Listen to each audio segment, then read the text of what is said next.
Good evening to all of you. Confusion है किसी question में? कितने गलत हो गए?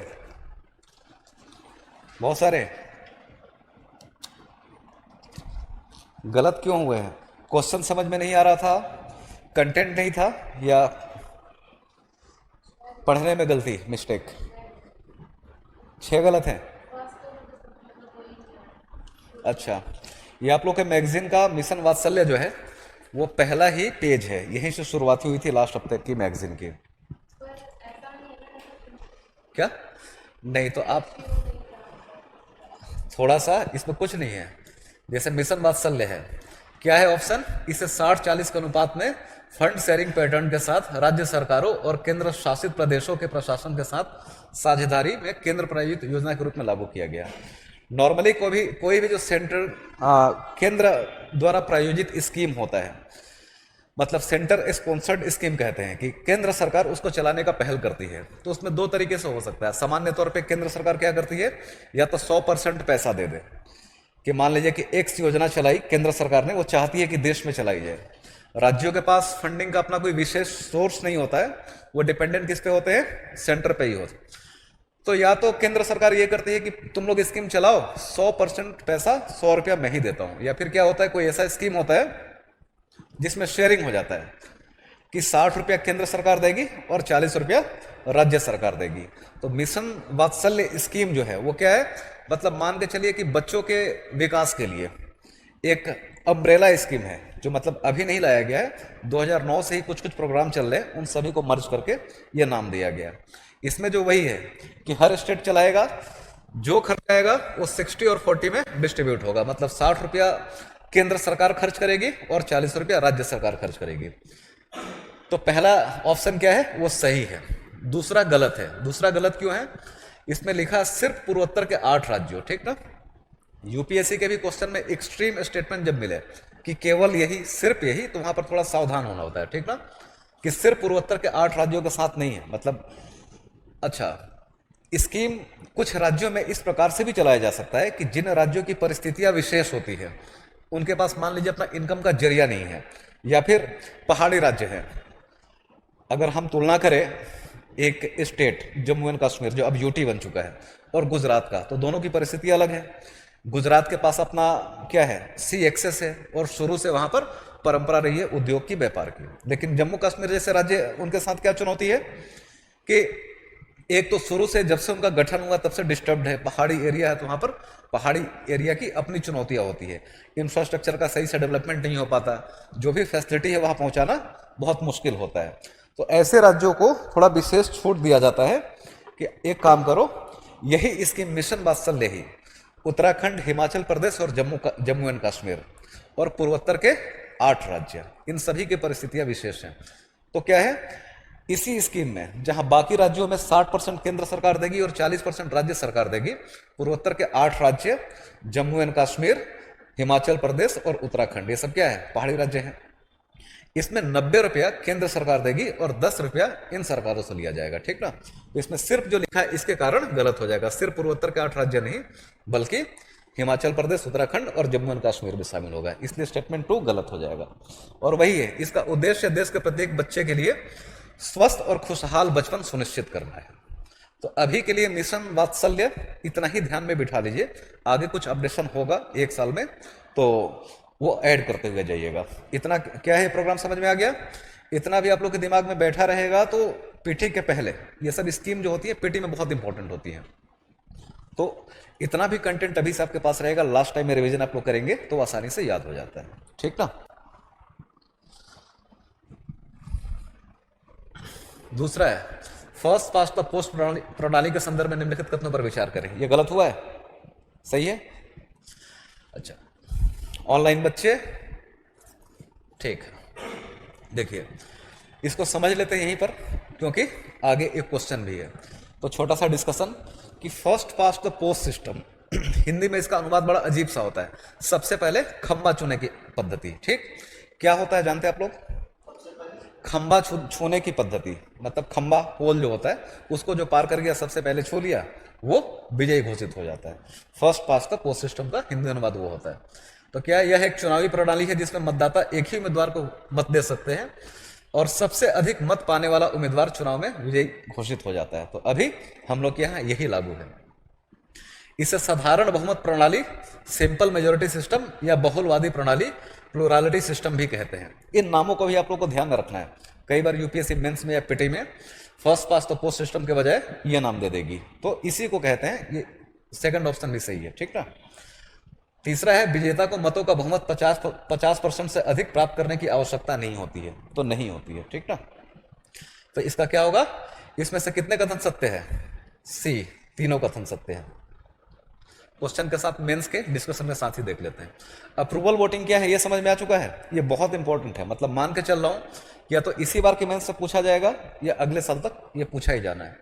क्यों चर्चा में आया?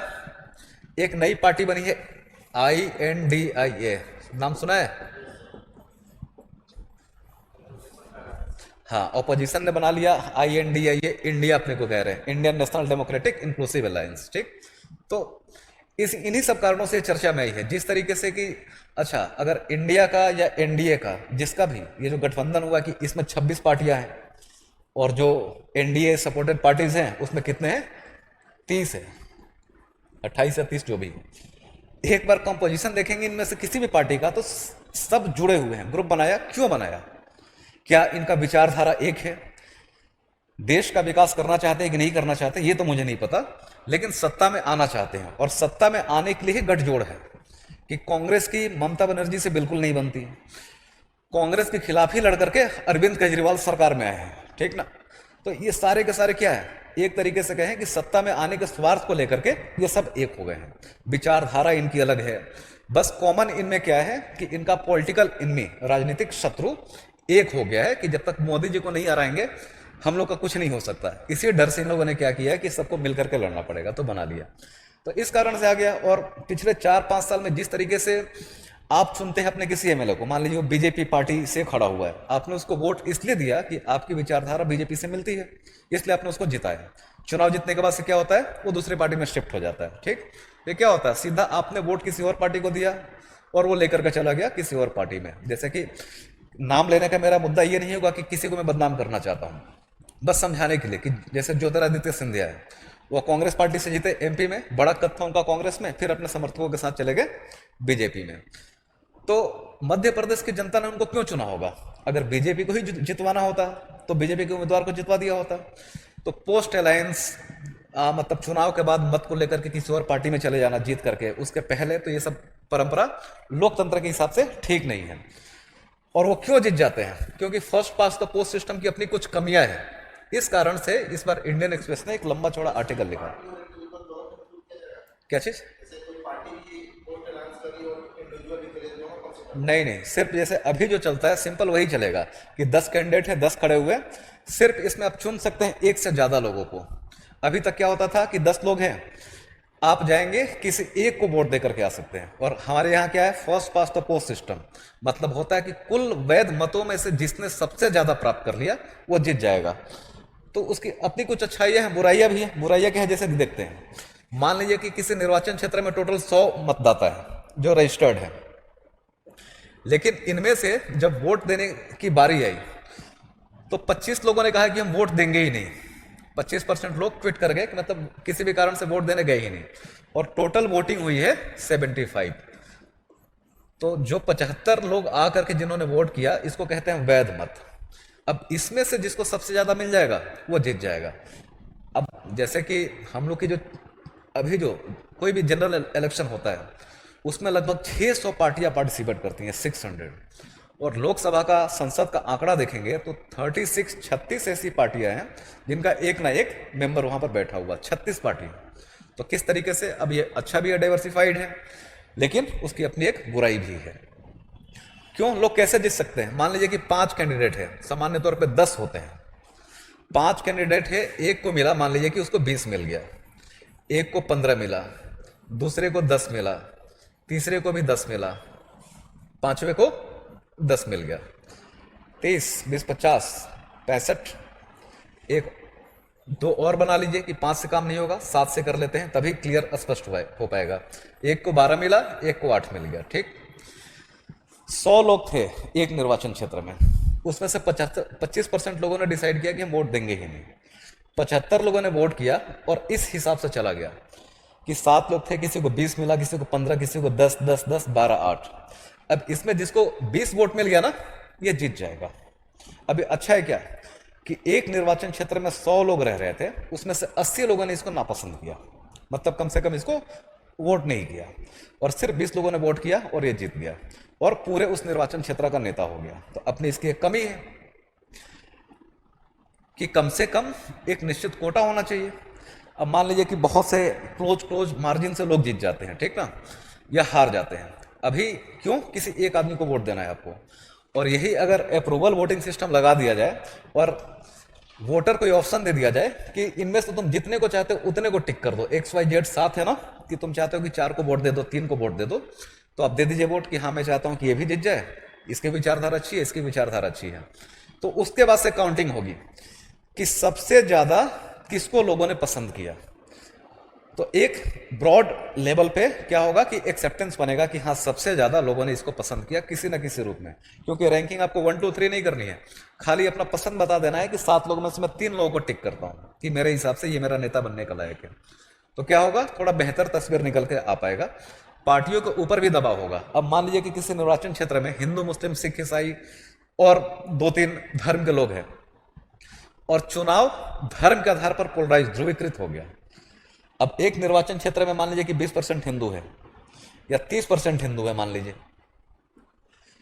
वहां पर एक कैंडिडेट आया और उसको पता है कि सिर्फ मैं इनका वोट पा गया तो मैं चुनाव जीत जाऊंगा, बाकी के वोट से मेरे को मतलब नहीं है। तो क्या करेगा, वो इन्हीं को खुश करने की कोशिश करेगा, फिर धर्म आधारित दूसरे धर्मों के खिलाफ भाषण देगा, इनसे वादा करेगा धर्म के आधार पर, विकास के आधार पर नहीं, और ये जीत जाएगा। ऐसे ही कोई और पार्टी भी कर सकती है। तो ये सब समस्याएं होती है। जात के आधार पर लगभग नेताओं के पास आंकड़ा होता है कि इस कॉन्स्टिट्यूएंसी में कितने % किस जात के लोग रह रहे हैं। उसको पता है कि एक खास जाति को मैंने खुश कर लिया जिसकी जनसंख्या जब से सबसे ज्यादा है वहां पे, तो मैं जीत जाऊंगा। तो विकास पीछे छूट जाता है और इन सब मुद्दों पर चुनाव होने लगता है, इसलिए अच्छा नहीं है। इसकी कमी है first pass the post system की। लेकिन हाँ, नहीं, वरीयता का मतलब हो गया रैंकिंग। ये प्रोपोर्शनल रिप्रेजेंटेशन सिस्टम का ही मतलब अनुपातिक प्रतिनिधित्व प्रणाली का ही एक विशेष रूप है। उसमें आपको रैंक देना होता है कि मैं चाहता हूं सबसे पहले एक्स जीत जाए, अगर ये नहीं जीतता है तो मैं चाहता हूं कि ए जीते, ये नहीं चाहता है तो ये। तो आप अपनी पसंद की वरीयता सूची सौंपते हैं, ठीक ना। इसमें आपको ये नहीं बताना है कि कौन बनेगा, कौन मेरा पहला पसंद है, कौन दूसरा पसंद है। बस आपने जाकर के 3 लोगों को टिक कर दिया कि मैं चाहता हूं कि तीनों बन जाए। और जितने लोगों ने इस तरीके से विकल्प शामिल किया, ईवीएम मशीन से रीड किया जाएगा कि किसको सबसे ज्यादा लोगों ने पसंद किया, फिर उसको विजयी घोषित कर देंगे। तो मतलब इसमें प्रतिनिधित्व थोड़ा ज्यादा होगा। और जब हर किसी को पता है, हर नेता को पता है कि जनता के पास एक से ज्यादा मुद्दों पर वोट देने का विकल्प है। ये 25% लोग मान लीजिए चुनाव से इसलिए बाहर हो गए कि हम चाहते हैं कि शिक्षा, रोजगार और विकास के आधार पर जो नेता बात करेगा हम उसको वोट देंगे। उनको इनमें से कोई ऐसा नेता नहीं मिला जो इन मुद्दों पर बात कर रहा है, ठीक ना। लेकिन कोई ऐसा नेता है कि वो बात करता है कि मैं शिक्षा पर बात करता हूं, कोई बात करता है रोजगार पर बात करता हूं। तो वो कोई एक नेता नहीं चुन पा रहा था। अब उसने देखा कि हर नेता जो मेरी विचारधारा है उसका कुछ कुछ अंश उसके पास है, ठीक ना। कोई आता है, मैं कहता हूँ चलो महिलाओं की शिक्षा के लिए कर दूंगा, कोई मैं रोजगार के लिए करूंगा, कोई कहता है कि धर्म के आधार पर भी मैं काम करूंगा लेकिन देश के विकास के लिए भी करूंगा। तो तीनों को चुन सकता है। अब तो ये लोग भी इंटरेस्टेड हो सकते हैं कि मुझे मजबूरी में किसी एक को नहीं देना है, एक से ज्यादा मेरी पसंद है और मैं दे देता हूं। तो इससे क्या होगा, मतलब वोटिंग बढ़ेगी। और लोकतंत्र में जितना अभी हमारे यहाँ हालत जानते ही हैं कि विश्व के सबसे बड़े लोकतंत्र में वोट देने के लिए इलेक्शन कमीशन को कैंपेन चलाना पड़ता है। क्या कि आप आइए और वोट दीजिए, लोगों की रुचि नहीं है वोट देने में, ठीक ना। तो ये सब फायदे हैं। देखते हैं डिटेल में और आगे। ये गलत हुआ भूमि सम्मान के संदर्भ में। इसमें देखिए क्या है, कुछ नहीं है, बस एक डाटा चेंज किया गया है कि ये किस मंत्रालय, कृषि मंत्रालय द्वारा ये नहीं चलाया जाता है, ग्रामीण विकास मंत्रालय द्वारा ये चलाया जाता है। और यह पुरस्कार भारत के प्रधानमंत्री द्वारा नहीं दिया जाएगा, किसका द्वारा दिया जाएगा? राष्ट्रपति द्वारा। इसलिए दोनों ऑप्शन गलत हो जाएगा। ठीक है, गलत हुआ था, ऐसे ही हुआ था। ये अगर मैगजीन आप लोग ध्यान से पढ़ेंगे कि फैक्ट को भी थोड़ा सा ध्यान में रखना है, तो उससे क्या होगा, तो आप लोग ये इस क्वेश्चन को सही कर पाएंगे।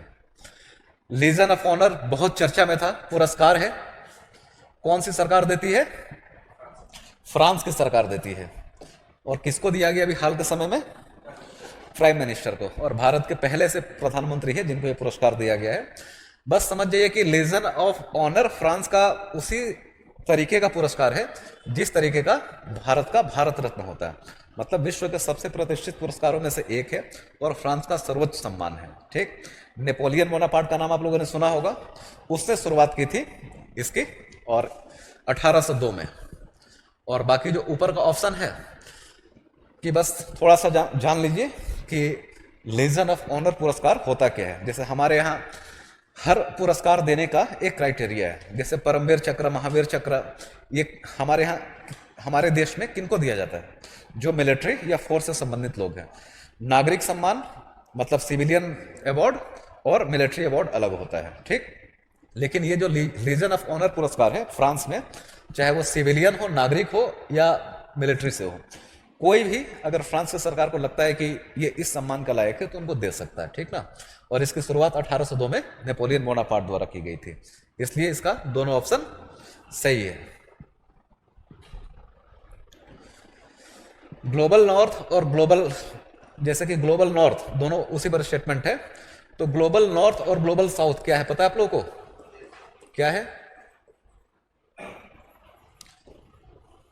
अभी मोदी जी जा करके भाषण दे करके आए कि ग्लोबल साउथ के जितने देश हैं वो सारे लगभग एक ही टाइप की मुसीबतों का सामना कर रहे हैं। ठीक है, कौन से हैं? एक बार और इस पर आप लोगों को क्वेश्चन दिया जा चुका है। तो ग्लोबल नॉर्थ और ग्लोबल साउथ,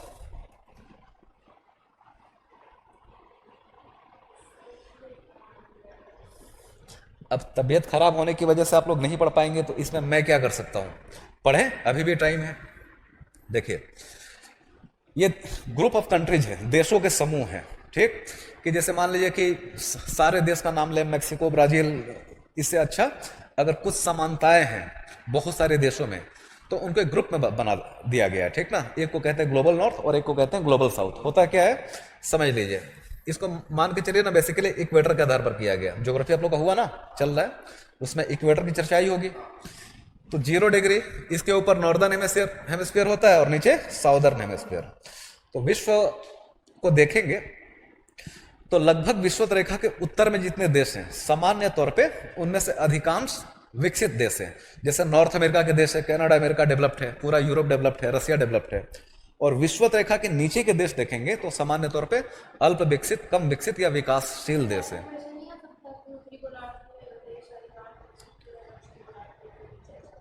क्या चीज? जोर से बोलिए।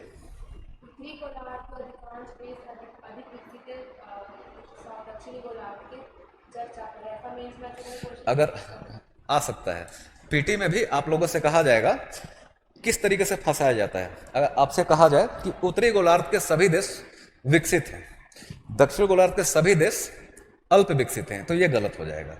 लेकिन कहा जाइए कि सामान्य तौर पे उत्तरी ध्रुव के या उत्तरी गोलार्ध के अधिकांश देश विकसित हैं, तो सही होगा।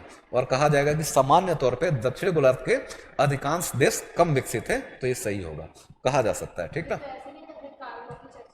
हाँ होगा ना, वो पूछा जाएगा।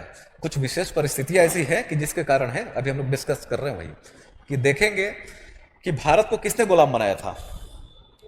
ब्रिटेन ने, मतलब एक यूरोपीय देश ने। पुर्तगाली, फ्रेंच, डच, ब्रिटिश, ये सब कहां से आए थे? यूरोप से आए थे। यही आकर के इन्होंने पूरे विश्व पर कब्जा किया। और सामान्य तौर पर किनको अपना गुलाम बनाया? पूरा अफ्रीका कॉन्टिनेंट इनका गुलाम था, साउथ अमेरिकन कंट्री इनका गुलाम था, पूरा एशिया इनका गुलाम था। तो पिछड़ेपन का कारण ये है कि अपनी परिस्थितियां तो है ही, और सामान्य तौर पे गुलामी के कारण इनके सारे संसाधनों का दोहन किया। हम लोग गुलाम रहे अंग्रेजों के, चीन गुलाम रहा है, भारत गुलाम रहा है, इंडोनेशिया रहा, श्रीलंका रहा। अगर अपने आसपास के देशों की बात करें तो आज जो पाकिस्तान, बांग्लादेश है, वो भी हमारे हिस्सा थे।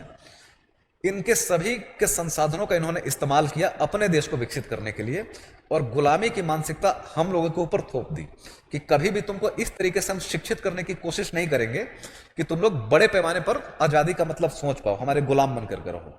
तो मानसिक स्थिति ऐसी होगी कि मतलब प्रगतिशील सोच अधिकांश लोगों में उपज नहीं पाया। अंग्रेजों ने हालत क्या कर दिया गुलामी में कि जी खा रहे हो ना, इतने में ही मस्त रहो, खुश रहो, इससे ज्यादा मांगो तो गोली मार देंगे। तो सामान्य तौर पे लोगों की मानसिकता क्या बन गई कि भाई जीने खाने लायक अगर है हम लोग तो फिर इनका विरोध करने की आवश्यकता नहीं है। तो गुलामी की मानसिकता एक आ गई, फिर सारे संसाधनों का दोहन उन लोगों ने कर लिया। ठीक, इस कारण से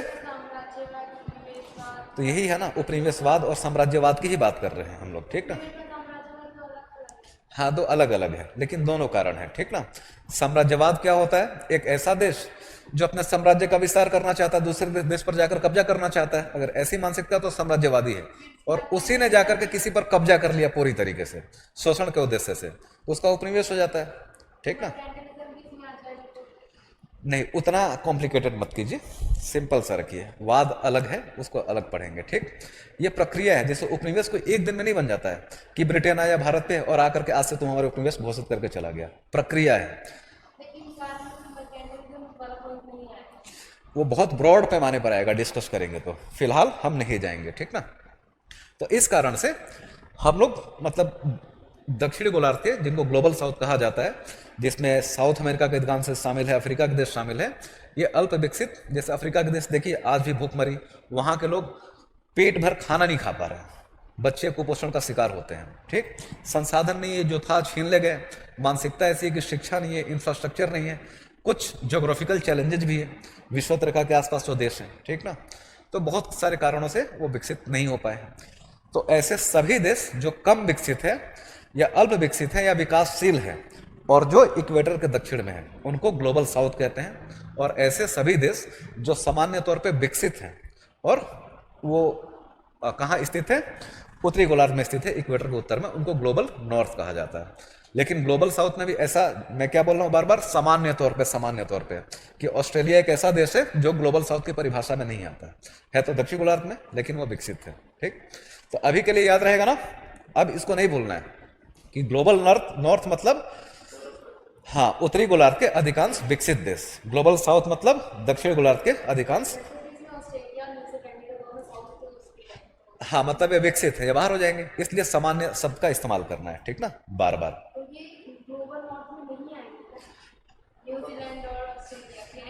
जैसे कि ऐसे तो ग्लोबल साउथ में आ जाएंगे, लेकिन वो हिस्सा है किसके, ग्लोबल नॉर्थ के। हम जब बोलते हैं, मोदी जी अगर बोलते हैं ग्लोबल साउथ, इसका मतलब उनके मन में होता होगा कि ऑस्ट्रेलिया और न्यूजीलैंड को मैं संबोधित नहीं कर रहा हूं। क्यों, आप लोग पहले से ही बहुत विकसित हो। ठीक,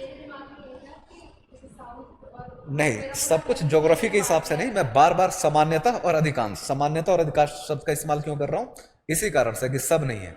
अब ऐसा नहीं कि विषुवत रेखा के उत्तर में जितने देश है वो सब विकसित है। ठीक, मैपिंग जब आप लोग का होगा तो पता चलेगा कि विषुवत रेखा इक्वाडोर, कोलंबिया और ब्राजील से, और Gabon, Congo Republic, Uganda, Kenya और सोमालिया से गुजरती है। तो ऐसा नहीं कि Gabon, Congo Republic, Uganda, Kenya, Somalia के जो उत्तर के देश हैं वो बहुत विकसित हैं। ठीक ना, तो ये जनरलाइज है कि एक संबोधित कर दिया जाता है। ठीक ना, हाँ ग्लोबल नॉर्थ में ऑस्ट्रेलिया और न्यूजीलैंड, वो ग्लोबल साउथ के हिस्सा नहीं है। उनको बोलेंगे तो आपके पीछे पड़ जाएंगे कि हमको कैसे तुम गरीब कह रहे हो। बिम्स्टेक हमेशा से इंपॉर्टेंट है, और देखिए ये क्वेश्चन देने का एक कारण है मेंस में भी और पीटी में भी, कि हर हफ्ते ये बातचीत होती है कि आप लोगों को मैंने बहुत सारे ऑर्गेनाइजेशन करवा दिए हैं। G20 उसका नोट्स कैसे बनाना है बताया था, नेटो हो चुका है आपका, पिछली बार SCO था, शंघाई सहयोग संगठन था, इस बार आपका बिम्स्टेक है। ये सारे संस्थान हमेशा ऑर्गेनाइजेशन इंपॉर्टेंट होते हैं, हमेशा पीटी और मेंस सभी के हिसाब से, और अभी बिम्स्टेक तो बहुत इंपॉर्टेंट है। ठीक ना, क्या है कि यह उप क्षेत्रीय संगठन वर्ष 1997 में बैंकॉक घोषणा के माध्यम से अस्तित्व में आया, तो ये बिल्कुल सही है। दूसरा स्टेटमेंट, इसका मुख्यालय काठमांडू में है, ये गलत है। कहां है, ढाका में है, और ढाका किस देश की राजधानी है, बांग्लादेश की। तीसरा, यह एक क्षेत्रीय बहुपक्षीय संगठन है तथा बंगाल की खाड़ी के तटवर्ती और समीपवर्ती क्षेत्रों में स्थित इसका सदस्य है, तो बिल्कुल सही है। कितने देश हैं इसमें, कौन कौन से हैं,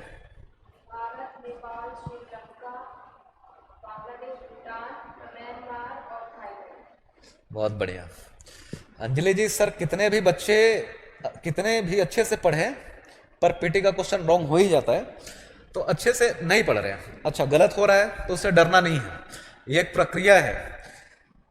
कुछ ट्रिकी क्वेश्चन है, कुछ इस टाइप इस लेवल के क्वेश्चन है कि जो सामान्य तौर पे 2-3 साल से तैयारी कर रहे हैं उनके सामने भी देंगे तो उनका हाथ पैर फूल जाएंगे, ठीक ना। तो गलत हो रहा है, होने दीजिए, आपका काम है सही करना। 15 क्वेश्चन है, साथ में 2 टॉपिक और 17। हर वीक अगर आप लोग 17 टॉपिक करते हुए जा रहे हैं तो 1 साल बाद आप लोग उस हालत में होंगे कि करंट अफेयर्स में आपके लिए कुछ भी नया नहीं बचेगा, ठीक ना। तो बस कंसिस्टेंसी अपनी बना कर के रखनी है, गलत हो या सही हो, ठीक है। बिमस्टेक का हम लोग डिटेल में डिस्कशन मेंस के क्वेश्चन के साथ कर लेंगे। ये गलत हुआ, ऐसा ही हुआ। आईआर से इंटरनेशनल ट्रेड पे अगर यूपीएससी को सवाल पूछना होता है ना तो डेटाबेस ही पूछती है इसी टाइप का।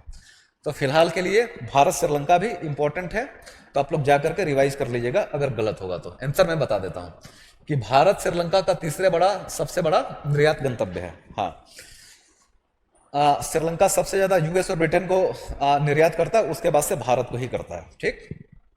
श्रीलंका अपने 60% से अधिक के निर्यात हेतु भारत श्रीलंका मुक्त व्यापार समझौते का लाभ उठाता है, तो सही है। एफटीए फ्री ट्रेड एग्रीमेंट क्या होता है पता है आप लोगों को? हाँ, जैसे कि बहुत सारा टर्म है, पीटीए, एफटीए, अभी डिस्कस नहीं करूंगा, इकोनॉमी में होगा। CECA, CEPA, custom union, economic union, ये सब बहुत सारी चीजें हैं। तो सिर्फ नाम जान लीजिए, कॉन्सेप्ट जान लीजिए कि फ्री ट्रेड एग्रीमेंट सामान्य तौर पे मान लीजिए कि हम चीन से व्यापार करते हैं, भारत और चीन का उदाहरण ले लेते हैं, और मोबाइल के संदर्भ में भारत भी मोबाइल बना रहा है, चीन भी की कंपनियां भी मोबाइल बनाती हैं। तो वो एक देश चाहता है कि हमारे यहाँ का जो व्यापार है, जो मैन्युफैक्चरर है, मोबाइल निर्माता है, उनका सामान कम से कम हमारे देश में तो धूमधाम से बिके, लेकिन पता चला कि चीन बहुत सस्ते में भेज देता है। तो उसको अगर खुला छोड़ देंगे कि आओ भाई तुम सामान ला करके बेचो, तो क्या करेगा? हमारे बाजार पे ही कब्जा कर लेगा। तो सामान्य तौर पे हर देश आयात और निर्यात शुल्क लेते हैं, लेकिन जब एक देश का दूसरे देश पर विश्वास बढ़ता है कि ठीक है हम लोग की परिस्थितियां लगभग समान है, तो लोग पहले प्रेफरेंशियल ट्रेड एग्रीमेंट करते हैं कि मतलब क्या, कुछ सेलेक्टेड गुड्स पे, वस्तुओं पे हम या तो शुल्क की दर बहुत कम कर देते हैं या फिर लगभग ना के बराबर कर देते हैं, ठीक ना। आपस में जैसे भारत श्रीलंका एफटीए का बात किया जा रहा है, एफटीए पीटीए का ही अगला लेवल होता है कि लगभग सभी वस्तुओं पर शुल्क की दर, मतलब निर्यात शुल्क और आयात शुल्क, हम क्या करेंगे, या तो बहुत कम कर देंगे या जीरो कर देंगे। जैसे कैसे, इसको समझ लीजिए होता क्या है। ये मान लीजिए भारत है, यहां पर श्रीलंका है, लेकिन इसके साथ विश्व में तो और भी बहुत सारे देश हैं, लगभग 100 देश हैं, मतलब बहुत सारे देश हैं। 180 के पास पाकिस्तान है,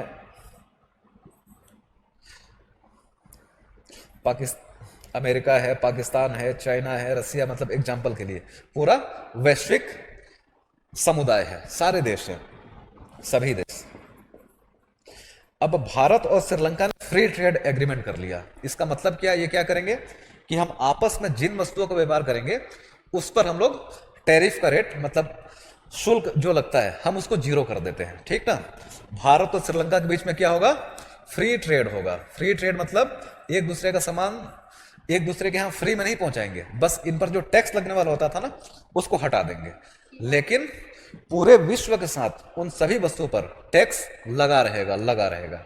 मतलब फ्री ट्रेड एग्रीमेंट में और रियायत किसको मिलता है, सिर्फ जिन देशों के बीच में समझौता हुआ, बाकी पूरे वैश्विक समुदाय में। जैसे कि मान लीजिए कि चप्पल है, श्रीलंका और भारत ने समझौता कर लिया कि हम दोनों चप्पल बनाते हैं और चप्पल का जो ट्रेड करेंगे, हम तुम्हारे यहाँ भेजेंगे, तुम हमारे यहाँ भेजोगे, इस पर टैरिफ हम शून्य रखेंगे। बाकी के देश खुश हो जाएंगे कि क्या हमारे लिए भी है क्या, तो नहीं। क्या होगा, अमेरिका को कहा जाएगा कि भाई साहब आप हमारे यहाँ चप्पल भेजोगे तो 10% लेते थे, वो हम लेते रहेंगे, ठीक ना। ये फ्री ट्रेड एग्रीमेंट होता है। इसी का अगला लेवल CECA, कॉम्प्रिहेंसिव इकोनॉमिक, क्या बोलते हैं, कॉम्प्रिहेंसिव इकोनॉमिक कॉमर्शियल एग्रीमेंट होता है। सेपा का कॉम्प्रिहेंसिव इकोनॉमिक पार्टनरशिप एग्रीमेंट होता है। कस्टम यूनियन, इकोनॉमिक यूनियन, सब इसी तरीके से और सबमर्जेंस होता जाएगा। डिटेल में हम लोग बात करेंगे कभी जब क्वेश्चन आएगा। तो अभी समझ में आ गया ना कि PTFTA क्या होता है, कि जिन देशों के बीच में समझौता होगा इसका लाभ सिर्फ उन्हीं देशों को मिलेगा, बाकी देशों के संदर्भ में कोई रियायत नहीं मिलेगी, ठीक।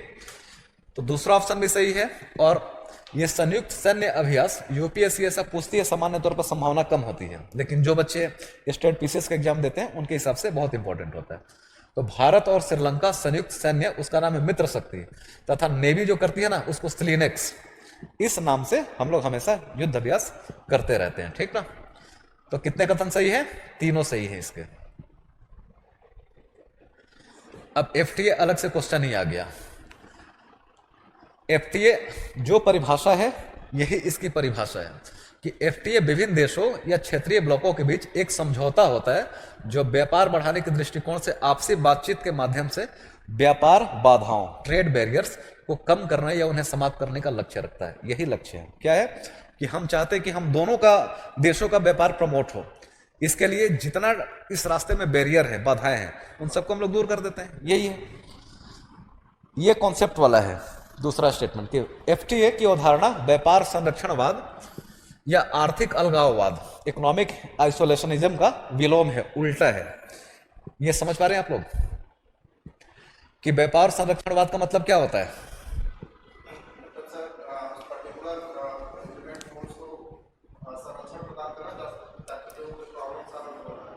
देखिए, व्यापार संरक्षणवाद का मतलब होता है कि हमारे यहाँ का जो व्यापार है, जो उत्पादक है, उनके हित हम कभी नकारात्मक उससे प्रभावित नहीं होने देंगे।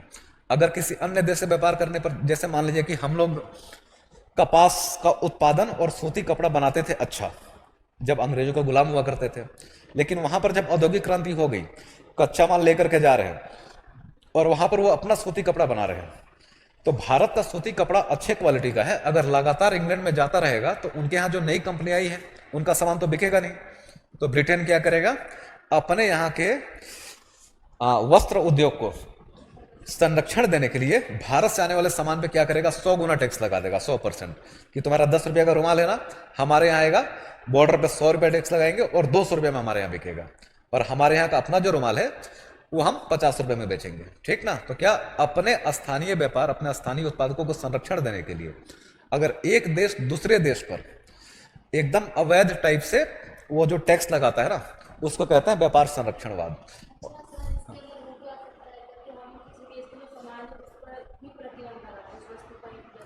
हाँ हाँ, ये वही है, ये सब वही है।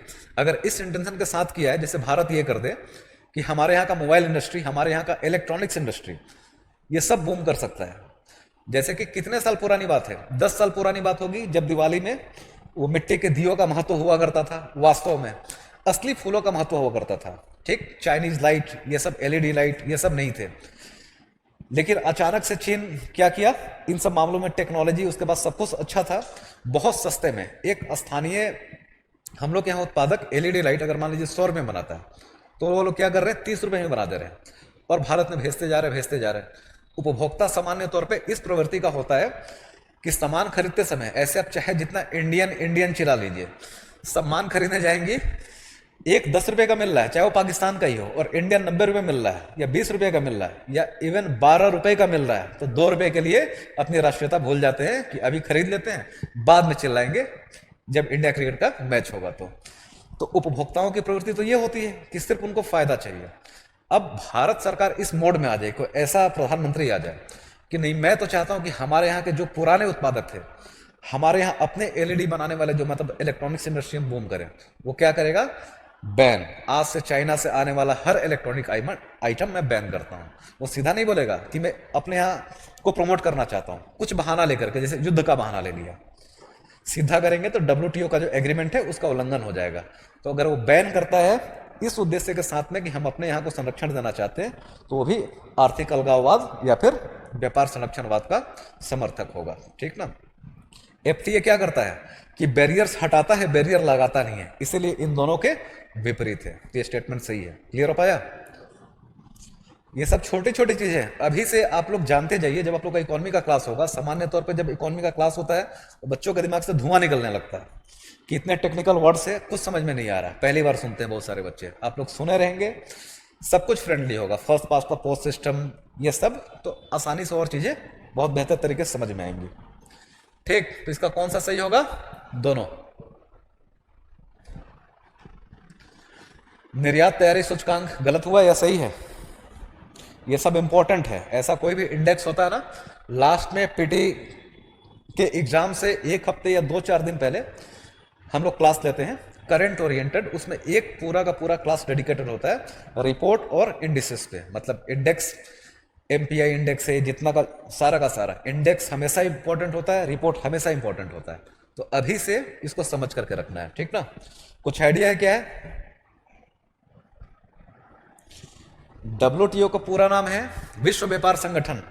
अभी यहां पर हम लोग पूरा डिस्कस नहीं कर सकते हैं, आप ऑफिस में आकर के मिलिए, फिर हम समझा देंगे। बस एक समझिए कि IMF, Indian international monetary fund है, वर्ल्ड बैंक है, सबका अलग अलग काम है। तो पूरे वैश्विक समुदाय के परस्पर बातचीत, डायलॉग करने के बाद से कि विश्व व्यापार में कैसे हम एक दूसरे के व्यापार को प्रमोट कर पाए, इसके लिए 1995 में एक संस्था स्थापित की गई, ऑर्गेनाइजेशन, उसका नाम है विश्व व्यापार संगठन। उसके जो भी सदस्य होते हैं, तो विश्व व्यापार संगठन का जो भी उद्देश्य है या जो भी उसके प्रावधान है, उसके विपरीत हम नहीं जा सकते। और बाकी बातें ऑफिस में। देखिए, निर्यात तैयारी सूचकांक, आप लोगों से एक सवाल पहले ही पूछा जा सकता है कि ये जारी कौन करता है। अभी 3 साल, ये तीसरा ही एडिशन है, मतलब इसके पहले सिर्फ 2 ही जारी हुए हैं। नीति आयोग हमारे यहां इस सूचकांक को जारी करता है। क्यों? कि निर्यात करने से फायदा होता है हम लोगों को। होता है कि अपने यहाँ का बाजार तो है ही। जैसे मान लीजिए कि कोई किसान है, वो टमाटर की चटनी बनाता है, मतलब टोमेटो सॉस बनाता है, तो अपने आसपास के इलाके में तो बेच ही रहा है वो जो बाजार है। अच्छा तब होगा कि तुम इसको अमेरिका में बेच कर दिखाओ, श्रीलंका में बेच कर दिखाओ, वहां से हम लोग को डॉलर मिलेगा, हम लोग का भुगतान संतुलन हम लोग को फेवर में आएगा। तो हर देश कोशिश करता है कि हम अपने यहाँ के निर्यात को प्रमोट करें। निर्यात प्रमोट करने का मतलब क्या है? कि हम लोग को एक्स्ट्रा मार्केट एक्सेस मिल रहा है, विश्व में हमारे सामान की डिमांड बढ़ रही है, मतलब हमारी संप्रभुता मजबूत होती जाएगी। तो हर देश कोशिश करता है। अभी तक हमारे यहाँ राज्यों का मतलब मूल ये है कि भाई हम जो डॉलर कमाने की कोशिश करें, जब भी जरूरत पड़ेगी केंद्र सरकार से मांगेंगे। तो मोदी जी का अपना विजन है कि नहीं भाई, आप लोग भी कोशिश करो, अपने यहाँ इस तरीके का माहौल बनाओ कि उत्पादन बढ़े। जाहिर सी बात है कि अगर किसी चीज का आप निर्यात कर रहे हैं, इसका मतलब पहले उसका उत्पादन करते होंगे। उत्पादन करने के लिए आपको पूंजी की आवश्यकता होती होगी, तो इससे बैंकिंग कारोबार क्या होगा, ऊंचे ऊपर जाएगा। आपको श्रम चाहिए, मतलब आप रोजगार पैदा करेंगे, आपका खुद का इनकम बढ़ेगा।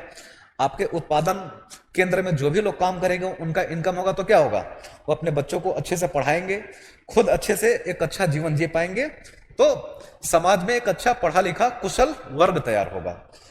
और अगर उत्पादन कार्य ठप हो जाए तो क्या होगा, आप बेरोजगार हो गए। मान लीजिए काम करते थे, 1000 रुपया, 10,000 रुपया आपको महीना मिलता था, जिंदगी घिस घिस के चल जाती थी। अभी आप बेरोजगार हो गए, 0 रुपया आपके पास है, तो क्या करेंगे? अपने बच्चों को वैसे ही शिक्षा, अपना जीवन स्तर वैसे ही मेंटेन कर पाएंगे? नहीं कर पाएंगे। ठीक, तो किसी देश के लिए वो समस्या होता है। तो हमारे देश के प्रधानमंत्री का विजन है कि उत्पादन बढ़ाओ, ताकि हमारा जीडीपी बढ़े और रोजगार बढ़े, सबकी आय बढ़े, और साथ में उत्पादन इस तरीके से करो कि अमेरिका हमारे यहाँ का टोमेटो सॉस क्यों खाएगा, कि अगर उसके बाजार में जो उत्पादक है उससे सस्ता और अच्छे क्वालिटी का टेस्टी हम लोग बनाकर भेज दें, तो फिर वही बात है, वहां का जो उपभोक्ता है, कंज्यूमर है, वो ये नहीं सोचेगा इंडिया से आया है मेरे को नहीं खाना है, नेशनलिज्म की भावना के कारण। अगर उसको टेस्ट अच्छा लगा, सस्ता मिला, तो तुरंत भारत का खरीदेगा। ठीक, तो भारत का व्यापार प्रमोट होगा। तो इस विजन से कि कौन सा राज्य कितना ज्यादा निर्यात कर रहा है, उसका क्या स्थान है, अगर कोई अच्छा कर रहा है तो हम उसकी तारीफ करेंगे, तो हर राज्य अपने को क्या करेगा, प्रमोट करने की कोशिश करेगा निर्यात के लिए। इस उद्देश्य से ये एक रिपोर्ट जारी किया जाता है। तो अभी जो आया 2022 का, मतलब इस तरीके से किया जाता है कि जिनकी सीमा समुद्र से मिलती है उनके लिए परिस्थिति आसान है, वो हमेशा निर्यात में आगे होंगे। जैसे कि अभी भी टॉप पे कौन है, गुजरात नहीं है, क्या है, इसमें महाराष्ट्र शीर्ष पर है। ये गलत है, महाराष्ट्र शीर्ष पर नहीं है, तमिलनाडु शीर्ष पर है। ठीक, तमिलनाडु के पास भी क्या है, सी एक्सेस है। ठीक, अभी तमिलनाडु अचानक से, गुजरात पिछले साल तक था, उसको पीछे छोड़ करके चमड़ा उद्योग में, कपड़ा उद्योग में, इन सब चीजों में, ये अभी हमारे देश में आपसे पूछा जाएगा किस राज्य ने सबसे ज्यादा निर्यात किया है, तो तमिलनाडु ने। दूसरे नंबर पर महाराष्ट्र है, तीसरे नंबर पर कर्नाटक है, इसलिए ये फैक्ट गलत हो जाएगा। तो एक उन राज्यों के लिए किया जाता है जिनकी सीमा समुद्र से मिलती है, सागर से मिलती है। इसमें तमिलनाडु शीर्ष पे है, मतलब पूरे देश के स्तर पे। एक पहाड़ी राज्यों में, कि पहाड़ी राज्य हैं, उनके सामने अपनी विशेष चुनौतियां हैं। तो इस बार किसने शीर्ष स्थान हासिल किया है, हिमाचल प्रदेश से नहीं, उत्तराखंड ने हासिल किया, ठीक ना। टॉप पे पहाड़ी राज्य में उत्तराखंड है। और ऐसा राज्य जो चारों तरफ से भूमि से घिरा हुआ है, उसके पास कोई सी एक्सेस नहीं है, उसमें इस बार किसने टॉप किया है? हरियाणा ने, ठीक ना। बस 3 फैक्ट याद कीजिए कि पूरे देश के स्तर पे सबसे ज्यादा निर्यात किसने किया है? तमिलनाडु ने किया है। पहाड़ी राज्यों में सबसे ज्यादा उत्तराखंड ने किया है। और ऐसा राज्य जो पहाड़ी नहीं है और ना ही जिसकी सीमा समुद्र से मिलती है, स्थल से घिरा हुआ है, उसमें कौन टॉप पे है? हरियाणा है, ठीक ना। तो ये क्या है? इनमें से कितने कथन असत्य हैं? तो इसका आंसर सी होगा कि सभी कथन असत्य हैं। अभी से नजर बना करके रखनी है इन सारे इंडेक्स पे। ईसीबी क्या होता है? एक्सटर्नल कॉमर्शियल बोरोइंग, नाम सुना है? क्या होता है? ये सब आप लोग का इकोनॉमी में डिटेल में होगा। विदेशी वाणिज्य उधारी इसका नाम होता है, बाह्य विदेशी या बाह्य वाणिज्य उधारी, ठीक। एक्सटर्नल कॉमर्शियल बोरोइंग नोट्स में आप लोग का होगा। मतलब सिंपल सा समझ लीजिए, एक्सटर्नल मतलब बाह्य, बाह्य वाणिज्यिक उधारी। मतलब एक तो क्लियर है ना कि ग्रांट या भीख नहीं है, ये उधार है, बोरोइंग है, ठीक। और कहां से आ रहा है? बाहर से आ रहा है। और वाणिज्यिक मतलब कौन लेगा? Corporate sector. मतलब सिंपल समझिए कि हमारे यहाँ एग्जांपल के लिए रिलायंस इंडस्ट्रीज है, कंपनी है, इसको अचानक से पैसे का जरूरत पड़ा तो अपने देश से तो ले ही सकता है, वो विदेशों से ले सकता है कि नहीं ले सकता है? किससे ले सकता है ना। और चूंकि व्यापार करना, धंधा करना उनका काम है, तो उनको जहां से सस्ते में लोन मिलेगा वहां से लेंगे। तो पता चला कि वो स्टेट बैंक के पास है, भारत के पास, कि भाई साहब लोन दे दो 1000 करोड़ और कितना % ब्याज लोगे बता दो। इसलिए बोलेगा 10% लूंगा हर साल का, मतलब 100 करोड़ तो हर साल तुम मेरे को ब्याज चुकाओगे 10%। वही अमेरिका किसी बैंक से बात किया कि भाई साहब आप मेरे को 1000 करोड़ दे दो, कितना लोगे? वो बोलेगा मैं 5% पे देता हूं। तो अंबानी क्या करेंगे? भारत से लेंगे, वो विदेशों से लेंगे, भाई तुम ही दे दो मेरे को। तो जरूरी नहीं कि बैंकों से लिया जाए, कौन ईसीबी ले सकते हैं और कौन दे सकते हैं, ये पूरा का पूरा नॉर्म्स कौन डिसाइड करता है? आरबीआई करता है, ठीक ना। तो सिंपल अभी यही कि हमारे देश में स्थित कोई कंपनी अगर कोई विदेश में स्थित किसी कंपनी से उधार लेती है, अनिवासी कंपनी से उधार लेती है, तो उसको हम लोग क्या बोलेंगे? एक्सटर्नल कॉमर्शियल बोरोइंग है। इसमें इसके कुछ फायदे हैं, तो आप लोगों से किस पर पूछा गया है? लाभ के संदर्भ में ही पूछा गया ना। तो इससे प्राप्त धन अपेक्षाकृत लंबी अवधि के लिए होता है, ठीक ना। ये स्टेटमेंट सही है गलत है?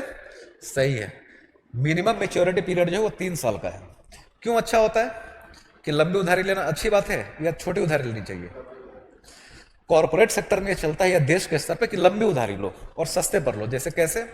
जापान मान लीजिए कि भारत को बोलता है कि तुम 1 लाख करोड़ लोन लेकर के जाओ हमसे आज, और चुकाना 100 वर्ष बाद और 1% ब्याज पर देना। तो भारत को ले लेना चाहिए तत्काल तौर पे कि हाँ भाई बहुत अच्छा दे दो। चुकाना 100 साल बाद है, 100 साल बाद 1 लाख करोड़ की का जो मॉनेटरी वैल्यू है वही रहेगा या बहुत कम हो जाएगा? बहुत कम हो जाएगा। समझिए कैसे, आप समझे नहीं। मौद्रिक मूल्य उसको कहते हैं कि आज ये पेन 10 रुपए का आता है, मतलब 10 रुपए की कीमत एक पेन के बराबर है। 100 साल बाद के ये पेन 10 रुपए में आएगा, ये आएगा 50 रुपए में। मतलब अब आप 50 रुपये 100 साल बाद देंगे तो पेन मिलेगा। मतलब मुद्रा की क्रय शक्ति 5 गुनी कम हो गई। तो मतलब आज का 100 रुपया 1990 का 1000 रुपया, मतलब आज का 1000 रुपया 1990 का 100 रुपया बराबर हुआ करता था। आज का जो 1000 रुपया है वो 2050 में आप जाएंगे तो 2000 वो क्या बोलते हैं 5000 के बराबर होगा, ठीक ना। तो वो लगातार लोन सस्ता हो जाता है, सस्ता होता जाता है, ठीक। तो इसलिए सरकार कोशिश करती है देश के स्तर पे कि हम लंबी अवधि का सस्ते ब्याज दर पर लोन ले लें। कंपनियां भी कोशिश करती है कि अभी मान लीजिए कि कोई कंपनी उधार ले रही है, क्यों ले रही है? जरूरत है तब तो। अब पता चला कि अमेरिका के बैंक से लेकर के आई और 2 महीने के लेकर के आई, 2 महीने में उसके माथे पर चढ़ जाएगा मेरा लोन वापस करो, लोन वापस करो, तो धंधा अच्छे से कर पाएगा? नहीं कर पाएगा। अच्छा है क्या कि भाई 3 साल के लिए कम से कम दो, ताकि जिस उद्देश्य के साथ मैं ले रहा हूं वो अच्छे से मेरा इंप्लीमेंट हो पाए और फिर मैं तुम्हारा पैसा दूंगा। तो पहला क्या है कि लंबी अवधि के लिए लोन मिलता है, अच्छी बात है। घरेलू धन की तुलना में ब्याज दर भी कम होती है। तो सामान्य तौर पर ईसीबी कोई लेने विदेश में जाता है इसलिए कि अपने घर में, अपने देश में उसको महंगे पर ब्याज मिल रहा, महंगा ब्याज दर मिल रहा था, तो कहाँ जा रहा है? विदेश में जा रहा है। ये भी सही है। यह विदेशी मुद्राओं के रूप में होता है, इसलिए मशीनरी के आयात को पूरा करने के लिए कॉरपोरेट्स को विदेशी मुद्रा रखने में सक्षम बनाता है। यह ऑप्शन भी सही है कि सामान्य तौर पे हम लोग अमेरिका के बैंक के पास जाते हैं तो उसको रुपया नहीं बोलते हैं कि हमको 1000 रुपया चाहिए, हम क्या बोलते हैं कि भाई साहब हमको $1000 चाहिए। तो हम लोग को लोन किस में देता है? डॉलर में देता है। और मशीनरी वगैरह हम लोग क्या करते हैं? मैक्सिमम आयात करते हैं। जिससे आयात करेंगे उसको पैसा देना पड़ेगा, भुगतान करना पड़ेगा। भुगतान वो किस में लेगा? अगर जर्मनी से हम लोगों ने कोई मशीन आयात किया है तो वो रुपये में लेगा, वो बोलेगा या तो मेरी करेंसी में दो या डॉलर में दो। तो भारत के लिए भी क्या हो जाता है? आसान हो जाता है विदेशी भुगतान करना डॉलर में। इसलिए तीनों ऑप्शन सही है। ठीक, लेकिन पूछा क्या इनमें से कितने कथन असत्य हैं? तो इसका आंसर होगा डी, तीनों कथन सत्य हैं, असत्य कोई नहीं है। प्राथमिक कृषि ऋण समितियां, ये पहले भी हो चुका है 2 हफ्ते, इसलिए डिटेल में हम लोग नहीं रोकेंगे। दूसरा ऑप्शन सही है कि 1904 में बनाया गया था, ठीक ना, पहली पैक्स। लेकिन पहला ऑप्शन गलत है। क्यों है? कि किसानों को जो लोन देता है ना, वो दीर्घकालिक लॉन्ग टर्म नहीं देता है, वो शॉर्ट टर्म, अल्पकालिक या मध्यकालिक मीडियम टर्म लोन देता है। जो पैक्स समितियां होती है वो किसानों को लोन उपलब्ध कराती हैं, लेकिन कैसा? अल्पकालिक या मध्यकालिक, दीर्घकालिक लोन उपलब्ध नहीं करवाती हैं। इसलिए पहला गलत हो जाएगा और दूसरा सही होगा। लेकिन आंसर इसका क्या होगा कि कितने कथन सही नहीं है? कितने कथन सही नहीं है? 1, इसलिए इसका ये होगा।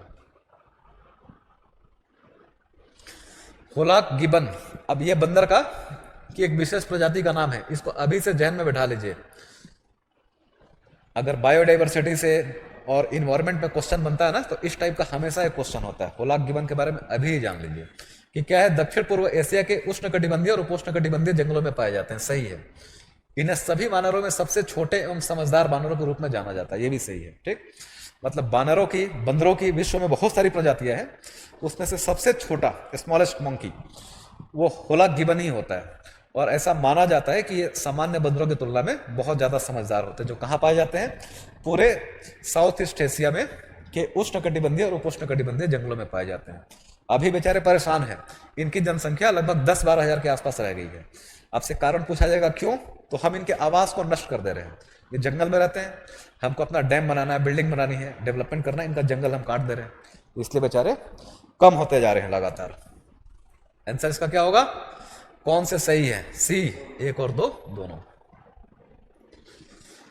ये वाला है फैक्चुअल है, डीटीपी अगर चर्चा में है आप लोग को याद कर लेना है। क्या है कि डीटीपी संयोजित टीकों की एक श्रेणी को संदर्भित करता है जो मनुष्य को होने वाले 3 संक्रामक रोगों डिप्थीरिया, पर्टुसिस और टिटनस के बचाव के लिए दिए जाते हैं। ये सही है। थोड़ा सा तीनों के बारे में, डिप्थीरिया के बारे में, पोर्टोसिस के बारे में, टिटनस के बारे में जान लीजिएगा कि इसमें कौन सा संक्रमक है जो छूने से फैलता है या सांस लेने से, छींक से या लार से फैलता है, और कौन सा नहीं फैलता है। ठीक, तो इस पर थोड़ा आप लोग रिसर्च कर लीजिएगा। दिया भी है, डिप्थीरिया एक गंभीर बैक्टीरियल संक्रमण होता है, ठीक ना, तो बैक्टीरियल है, वायरल नहीं है डिप्थीरिया, जो नाक और गले की श्लेष्मा झिल्ली को प्रभावित करता है। बायोलॉजी जब पढ़ाया जाएगा तो आएगा, और साइंस एंड टेक में जब बायोटेक्नोलॉजी पढ़ाया जाता है ना, तो ऐसा क्वेश्चन आप लोग को डिस्कस किए जाते हैं। पोर्टोसिस को काली खांसी भी कहते हैं, जो सामान्य तौर पे बच्चों को होता है, ठीक ना, खाना पीना सांस लेना भी मुश्किल हो जाता है, सांस नली में सूजन आ जाता है। ठीक, तो कितने कथन असत्य है इसमें? डी, क्यों? तीनों कथन सत्य हैं, ठीक ना। नमदा कला पढ़ाई होगा, दूसरे पेज पर है शायद, इंपॉर्टेंट है। अब जैसे आर्ट एंड कल्चर का हिस्सा है, अचानक से नमदा कला पूछ लेगा, और जो लोग करंट नहीं पढ़े होते हैं ना, आर्ट एंड कल्चर के टीचर के पास ना तो इतना टाइम होता है, क्योंकि आर्ट एंड कल्चर का सिलेबस इतना ब्रॉड है ना कि कहने के लिए बहुत छोटा है, लेकिन इतना ब्रॉड है कि 1 साल भी बैठाकर पढ़ाया जाएगा तो नहीं बन पाएगा, सारे क्वेश्चन आप अटेम्प्ट नहीं कर पाएंगे। लेकिन स्मार्टली पढ़ेंगे, लास्ट में 20 पन्ने का नोट्स पढ़ लेंगे ना, तो अभी उसका 50% क्वेश्चन आप लोग सही करके आ जाएंगे। क्यों? UPSC art and culture, environment science and tech, वो सिर्फ करंट ओरिएंटेड ही पूछ रही है, ठीक ना। तो नमदा कला बस ये करंट का न्यूज है, और यूपीएससी के हिसाब से करंट मतलब 1-2 साल का होता है, तो इसको ध्यान में रख लीजिएगा। और जो लिखा है तीनों स्टेटमेंट सही है कि भेड़ के ऊन का उपयोग करके बनाई गई एक प्रकार की काश्मीरी प्लेटेड कालीन है। मतलब नमदा क्या है, नमदा कला का इस्तेमाल करके भेड़ जो होते हैं उनका ऊन लेकर के एक विशेष प्रकार का कालीन बनाया जाता है। जाहिर तौर पे कौन सा इसमें राज्य आगे होगा सबसे ज्यादा, जम्मू एंड कश्मीर, क्योंकि भेड़ पालन उधर ही ज्यादा ठंडे एरिया। आमतौर पर ऊन की एक परत के ऊपर ऊन की दूसरी परत और इसी प्रकार कई परतें बिछा करके वो कालीन बनाई जाती है, ठीक ना। भेड़ का ऊन लिया, एक परत लगाया, फिर दूसरा परत लगाया, तीसरा, कई परत लगा करके कालीन बनाई जाती है, जो बहुत महंगी होती है। इसकी शुरुआत कश्मीर के सूफी संत शाह ए हमदान द्वारा किया गया था, ठीक ना। तो ये क्या है, ये भी सही है। इनमें से कितने कथन सत्य है, सभी तीन।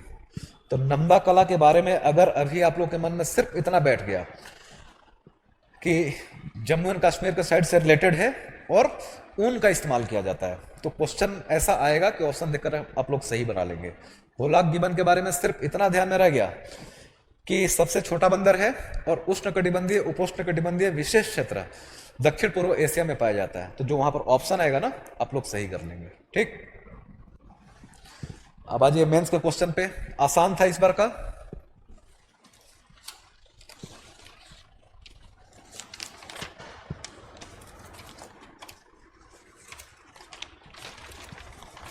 पहला क्या है, भारत में प्रचलित विभिन्न चुनाव प्रणालियों का संक्षिप्त परिचय देते हुए अप्रूवल वोटिंग की विशेषताएं बताएं। मतलब करना क्या है, भारत में विभिन्न चुनाव प्रणालियों का संक्षिप्त परिचय देते हुए अप्रूवल वोटिंग की विशेषताएं बतानी है। तो इसके इंट्रोडक्शन में क्या लिखेंगे, कुछ अलग से इंट्रोडक्शन नहीं होगा, भारत में प्रचलित चुनाव प्रणालियां यही लिख देंगे थोड़ा डिटेल में, तो इंट्रोडक्शन हो जाएगा। मेन बॉडी में आकर के हम लोग क्या करेंगे, अप्रूवल वोटिंग की विशेषताएं बताएंगे, ठीक। और कंक्लूजन में सुझाव देते हुए कि इसको कैसे हम लोग स्वीकार कर सकते हैं, मतलब सिस्टम में लागू कर सकते हैं, आगे की राह बताते हुए हम लोग लिख देंगे। तो क्या लिखेंगे इंट्रोडक्शन में, कंटेंट के लेवल पे कुछ बातें कोड के तौर पे मैं बता देता हूं कि जैसे कि भारत में कौन कौन सी चुनाव प्रणाली प्रचलित है। तो इसके पहले यह जानना जरूरी है कि चुनाव प्रणालियां सामान्य तौर पे होती कितने प्रकार की है, ठीक। जैसे एक तो हम लोगों ने पढ़ लिया first past the post system, जो हमारे यहां कहां कहां इस्तेमाल होता है, लोकसभा के चुनाव में, विधानसभा के चुनाव में और पंचायतों के चुनाव में, जो हम लोगों ने डिस्कस किया। First past the post system क्या होता है कि वही सबसे पहले खंबा चुनने की पद्धति, बहुत सारे कैंडिडेट खड़े हैं और जिसको वैध मतों का सबसे ज्यादा मिल गया, चाहे वो कितना भी कम परसेंटेज हो, वो विजयी घोषित हो जाएगा। तो first past the post system को चर्चा कर देंगे, एक ये भारत में प्रचलित है। दूसरा प्रोपोर्शनल रिप्रेजेंटेशन सिस्टम, पीआरएस, इसका सिंगल ट्रांसफरेबल वोट क्या होता है, प्रेसिडेंट जब पढ़ाया जाएगा पॉलिटी में तो डिटेल में आप लोग का होगा। ये पीआरएस कहां कहां चलता है हमारे यहां, प्रेसिडेंट के इलेक्शन में,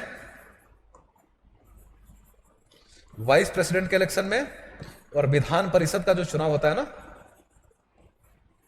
विधान परिषद क्या होता है पता है, बहुत से राज्यों में दो हाउस होते हैं, विधानसभा, विधान परिषद। तो विधान परिषद के चुनाव में प्रोपोर्शनल रिप्रेजेंटेशन सिस्टम अपनाया जाता है। इन दोनों के बारे में थोड़ा सा लिखते हुए आ जाएंगे क्या बोलते हैं, अप्रूवल वोटिंग पर। पैराग्राफ चेंज करके एक इंडिपेंडेंट पैराग्राफ में अप्रूवल वोटिंग होता क्या है वो बता देंगे। क्या होता है अप्रूवल वोटिंग, वही कि यह चुनाव की ही एक प्रणाली है जिसमें मतदाता को एक से अधिक विकल्पों को टिक करने का या मतदान करने का अधिकार होता है। इसको क्या कहा जाता है, मोटा भी कहा जाता है, मोटा। एक शब्द है नोटा, सुना है, नोटा अभी हमारे ईवीएम में आता है, नॉन ऑफ द एबव। आप वोट देना जाइए, आपको लगा कोई ऐसा कैंडिडेट इस लायक नहीं है जिसको मैं अपना वोट दे पाऊं, तो आप टिक करके आइए नोटा, कि किसी की औकात नहीं मेरा वोट ले पाए। मोटा इसी का उल्टा है, मेनी ऑफ द एबव। आप गए, एक ऑप्शन होना चाहिए कि भाई एक को वोट नहीं करूंगा, इसमें 3-4 लोग मुझे पसंद आ रहे, तो मेनी ऑफ द एबव, इसको मोटा सिस्टम भी कहा जाता है। हाँ, अब एक्चुअली हम आएंगे जब कंक्लूजन बताएंगे ना चुनौतियों के साथ में, तो ये बताएंगे कि अभी तो लोग ये कह रहे हैं कि जैसे कि अभी के ईवीएम में नोटा है, वैसे ही अब जो ईवीएम का एक ऐसा वर्जन बनाओ जिसमें मोटा डाल दो, many of the above option, ठीक। और उसमें डाला जाएगा, ये साइंस एंड टेक का और टेक्नोलॉजी का मामला है कि किस तरीके से वोटर तो 1 2 3 कर देगा। मान लीजिए 3 बार, अभी कितनी बार बीप होता है ईवीएम प्रेस करने पर, आपको एक ही बटन दबाने का अधिकार है, तो एक बार ही बीप होगा। वैसे क्या आप 3 बटन दबाएंगे, तीन बार बीप होगा। तो उसके आपने जो वोट किया उसको कैसे इंस्टॉल करके रखना है कि काउंटिंग एक झटके में हो जाए, ये सब जटिलताएं हैं, इसीलिए तो अभी नहीं अपनाई जा रही है।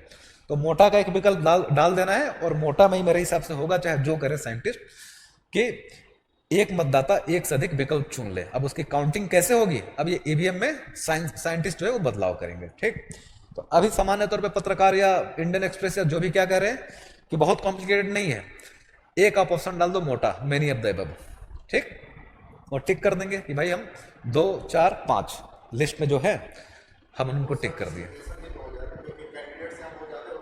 क्या हो जाएगा, कैसे भेदभाव हो जाएगा?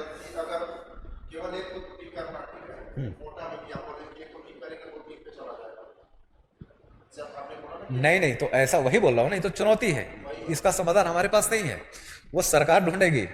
इसमें जब सुझाव आगे की राह देंगे ना, तो उसमें एक देंगे कि सरकार को अंतर्राष्ट्रीय स्तर की संस्थाओं से भी बात करना चाहिए कि मामला ईवीएम में बदलाव करना छोटा मोटा तो है नहीं, तो वही बदलाव क्या करना चाहिए कि जाकर के अमेरिकी सरकार से पूछे कि भाई साहब हम अपने यहाँ सिस्टम लागू करें कि ना करें।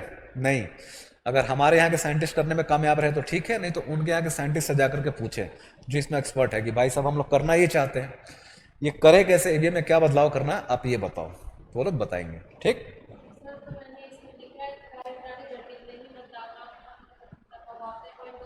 क्या हो जाएगा?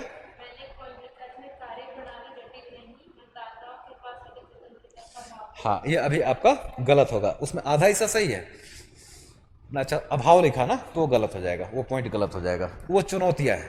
ठीक, बिखर के आंसर से थोड़ा हम लोग क्लियर हो गया। इंट्रोडक्शन में भारत में प्रचलित अभी वर्तमान में 2 ही सिस्टम है, प्रोपोर्शनल रिप्रेजेंटेशन सिस्टम, अनुपातिक प्रतिनिधित्व प्रणाली, जो राष्ट्रपति, उपराष्ट्रपति और विधान परिषद के चुनाव में इस्तेमाल की जाती है।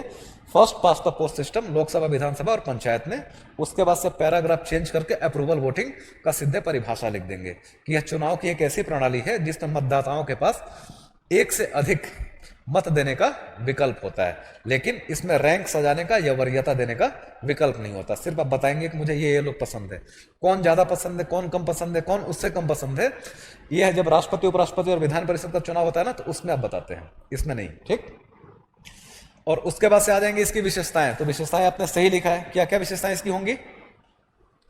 अगले पैराग्राफ में विशेषताएं, पॉइंट फॉर्मेट या फ्लो चार्ट आपने जो बनाया है अच्छा बनाया है।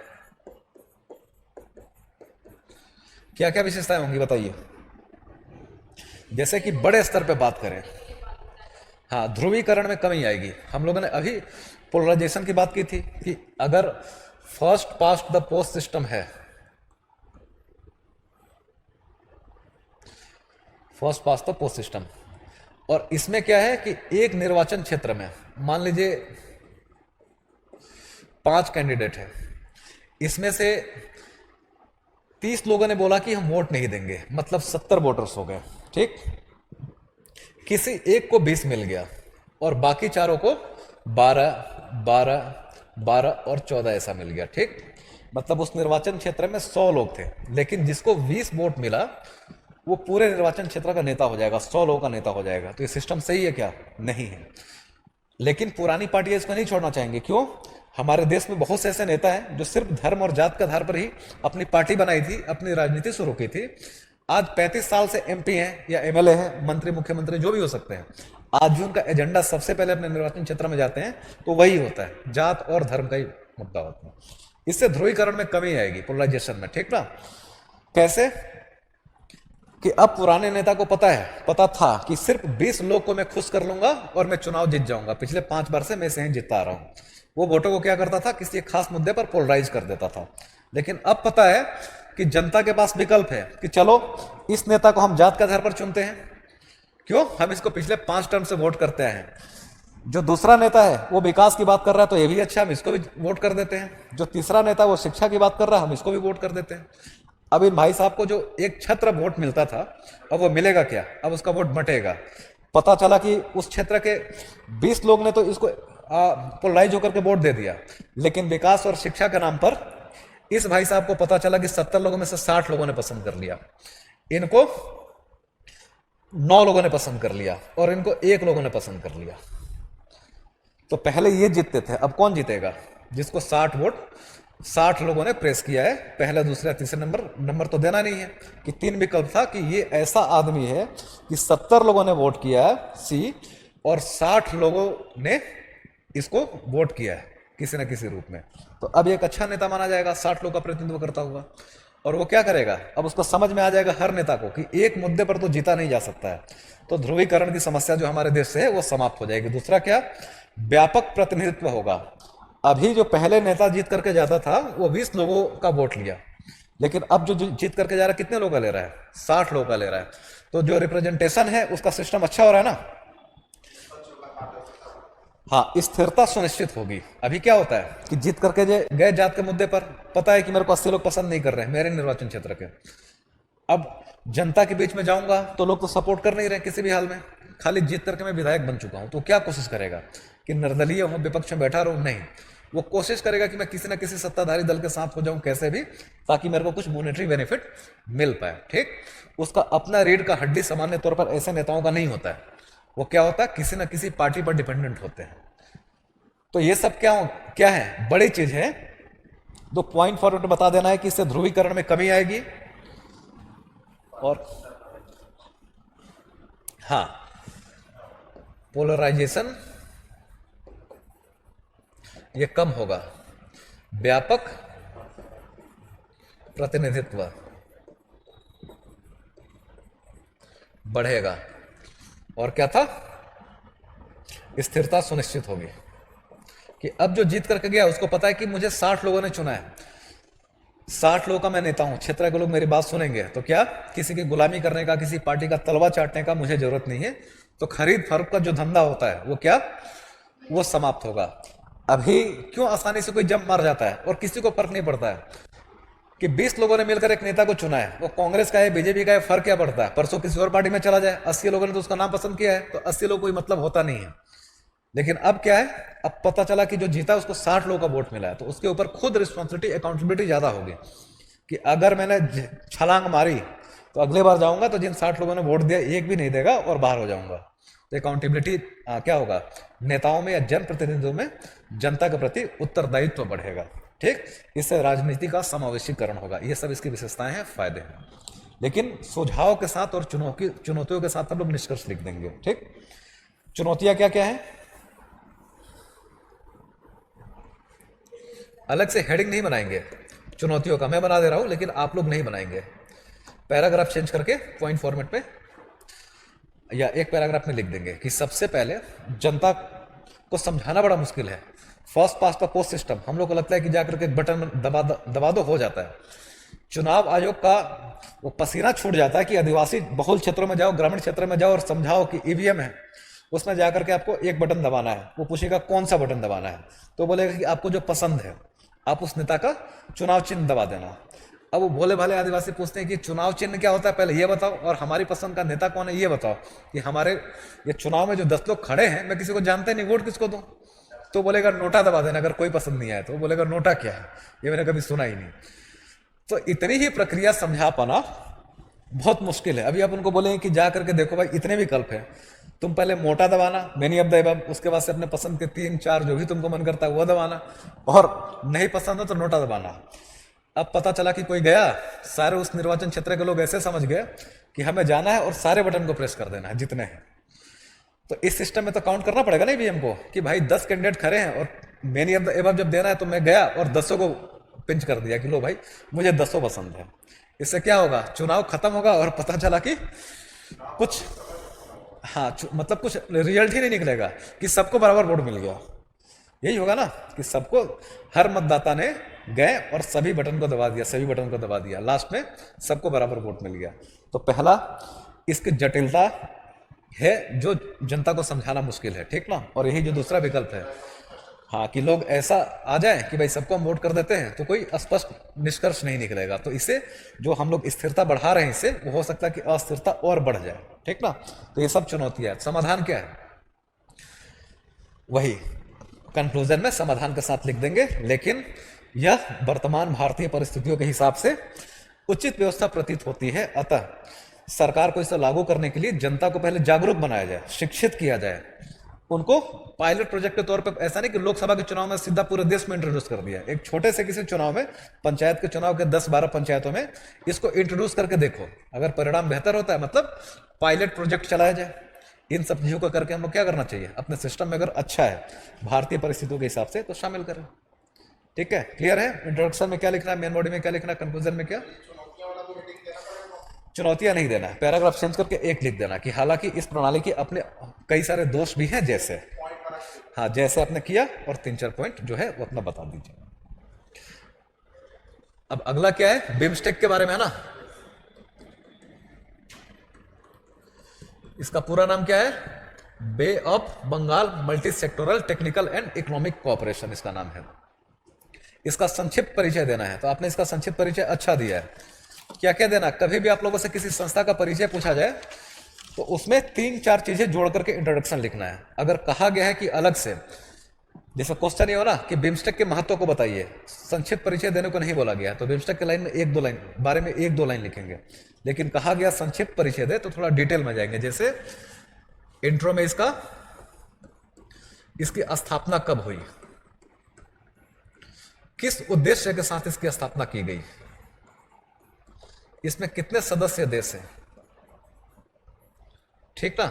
इन सब चीजों के साथ में हम इंट्रोडक्शन लिखेंगे तो क्या होगा कि जैसे कि हम लोग लिख सकते हैं कि जो क्वेश्चन आप लोग को दिया गया था एक, कि बिम्स्टेक जिसकी स्थापना बैंकॉक घोषणा पत्र के आधार पर जून 1997 में की गई थी, एक क्षेत्रीय बहुपक्षीय संगठन है जिसमें मुख्य रूप से दक्षिण एवं दक्षिण पूर्व एशिया के 7 देश शामिल है, और यह विश्व की कुल आबादी का 22% और विश्व व्यापार का 1/4 हिस्से का प्रतिनिधित्व करती है। तो यह आपका संक्षिप्त परिचय हो गया, ठीक ना।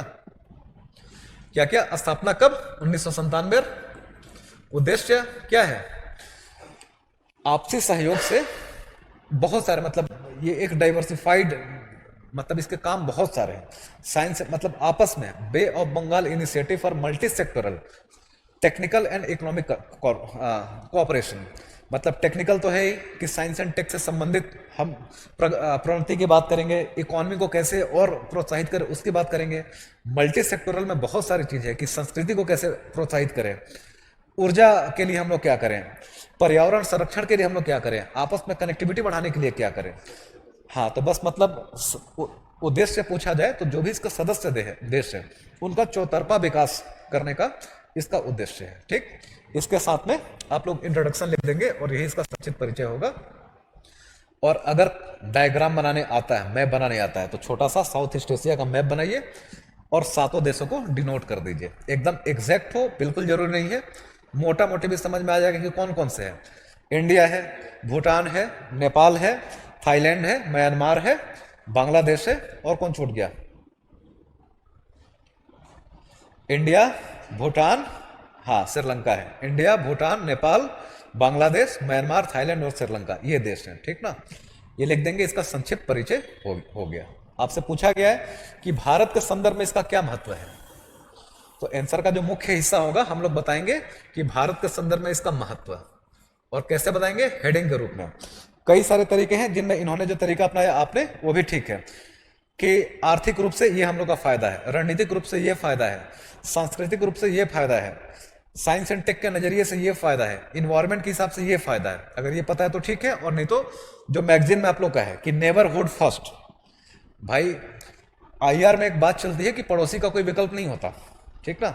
और ये हमारे आसपास के समाज में भी ये बात है कि आपने अपना घर बनाया और आपके घर का जो आजू बाजू के पड़ोसी है अगर समझदार और शांति से रहने वाले हैं तो आपका जीवन शांति से चलेगा, नहीं तो बिना किसी गलती का आपका आधा एनर्जी उनको न्यूट्रलाइज करने में जाएगा। ऐसे ही अंतर्राष्ट्रीय स्तर पर होता है कि अमेरिका की एक तरफ मैक्सिको है यूएसए के, और एक तरफ कनाडा है। कनाडा से कोई दिक्कत नहीं है, क्यों, अच्छा पड़ोसी है। मैक्सिको के साथ तो बोलता है मैं दीवार बनाऊंगा, इतना परेशान है। वैसे ही भारत की सबसे बड़ी समस्या क्या है, सामान्य तौर पर इसके जो पड़ोसी हैं हमेशा भिड़ने के मूड में रहते हैं, खास करके पाकिस्तान वगैरह। तो नेबरहुड फर्स्ट, पड़ोसी का कोई विकल्प नहीं होता। इस पॉलिसी को भी प्रमोट करने में यह बहुत महत्वपूर्ण भूमिका निभाता है। इसके अलावा एक्ट ईस्ट पॉलिसी है हम लोग का, ठीक, तो उस तरीके से भी लिख सकते हैं। आप बताते जाइए कि नॉर्थ ईस्ट का जो विकास करना है, आर्थिक विकास करना है, तो ये सारे के सारे जो देश हैं वो किससे सटे हुए हैं, नॉर्थ ईस्ट के आसपास थाईलैंड, म्यांमार। अगर थाईलैंड, म्यांमार के साथ हम लोग का बांग्लादेश के साथ व्यापार बढ़ता है, उनके साथ हम और गहराई से जोड़ते हैं पॉजिटिव सेंस में, तो इन राज्यों में जो अलगाववाद, पिछड़ेपन के कारण समस्या है वो सब दूर हो जाएंगी, ठीक ना। और क्या है, चीन की जो विस्तारवादी नीति है उसको भी हम लोग काउंटर कर सकते हैं, ठीक। तो बहुत सारे फायदे हैं भारत के संदर्भ में। सार्क का एक ये क्या है, एक विकल्प बन सकता है। सार्क नाम सुना आप लोगों ने? मछली नहीं, देशों का एक समूह है जिसमें पाकिस्तान भी शामिल था। अब इसका बैठक नहीं हो रहा। 2016 में पाकिस्तान ने हम लोगों पर उड़ी हमला करवाया, उड़ी, बहुत से सैनिक मारे गए। फिर हम लोगों ने अपना जो भी कार्यक्रम करना था किया, उसके बाद से अनिश्चित काल के लिए उसकी बैठक स्थगित है। अच्छा बात यह है कि भारत ने बोला कि हम विरोध करते हैं तुम्हारे बैठक का। तो बहुत से ऐसे देश जो बिम्स्टेक में है वो सार्क में भी हैं, ठीक ना। उन लोगों ने भारत का साथ दिया कि सही बोल लो कि इसके यहाँ बैठक करना हम नहीं करेंगे, ठीक। तो ये बिम्स्टेक के जो देश हैं आसपास के देशों से हमारा रिश्ता अच्छा करने में, उन पर दबाव बनाने में महत्वपूर्ण भूमिका निभा सकते हैं, ठीक। तो इन्हीं सब बातों को, आपका तरीका बहुत अच्छा है, इस तरीके से हम लोग लिख सकते हैं कि आर्थिक रूप से भारत के लिए क्या महत्व है, ठीक। रणनीतिक रूप से, भू रणनीतिक रूप से क्या महत्व है, सांस्कृतिक वैदेशिक संबंध,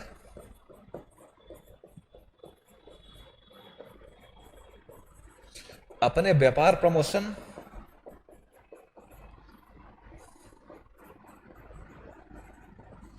इन सब के संदर्भ में हम लोग इसका महत्व बता सकते हैं, ठीक।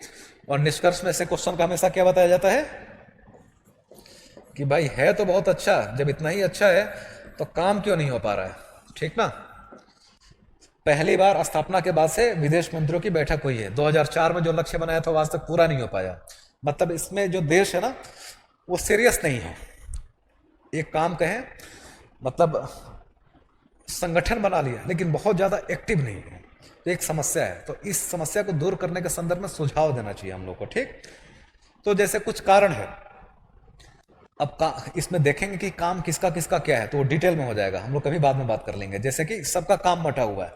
भारत का इसमें रोल ये है कि जैसे मल्टी सेक्टोरल जो है ना, मतलब बहुत सारे क्षेत्रों में हम लोग को काम करना है। तो भारत का इसमें रोल है कि इस क्षेत्र की जो सुरक्षा है, आतंकवाद, अंतर्राष्ट्रीय अपराध, इन सबको भारत संभालेगा। इस पर भारत के लोग रिसर्च, अपना डेवलपमेंट, भारत का ये काम है, तुम करो। ऐसे श्रीलंका का काम क्या है, साइंस एंड टेक में क्या विकास करना है इस क्षेत्र का, इस पर तुम काम करो। भूटान को दिया गया है टारगेट कि पर्यावरण के लिए, बेहतरीकरण के लिए हम लोग क्या कर सकते हैं, इस पर तुम काम करो। नेपाल को दिया गया है कि सांस्कृतिक कनेक्टिविटी हम लोग कैसे बढ़ाएं, इस पर तुम काम करो। म्यांमार को दिया गया है क्या कि खाद्य सुरक्षा से संबंधित, मतलब अनाज जो भी उपजाना है, इसके संदर्भ में तुम काम करो। थाईलैंड को टारगेट दिया गया है कि आपसी कनेक्टिविटी हम लोग कैसे बढ़ाएं, इस पर तुम काम करो, ठीक। तो है तो बहुत अच्छा, अगर इतने सारे हर देश अपना अपना रोल पूरा कर ले तो ये क्षेत्र विश्व का सबसे डेवलप्ड एरिया बन जाएगा। लेकिन सबका अपना अपना हित भी है। नेपाल का जानते ही है, वो कभी चीन की तरफ झुकता है, कभी इधर झुकता है। म्यांमार भी इसी तरीके से। तो बहुत सारी चीजें हैं जिसके कारण ये संगठन सही से काम नहीं कर पा रहा। तो वही सुझाव देना है कि इस संगठन का उद्देश्य काफी अच्छा है जो पूरे क्षेत्र की प्रगति को सुनिश्चित कर सकता है। अतः सभी सदस्य देशों के मंत्रियों या सरकारों को चाहिए कि इस संदर्भ में बैठ करके विचार विमर्श कर एक स्पष्ट नीति बनाए ताकि इसके उद्देश्यों को प्राप्त किया जा सके। यह सुझाव देकर के निष्कर्ष लिख देना, ठीक ना। क्लियर है?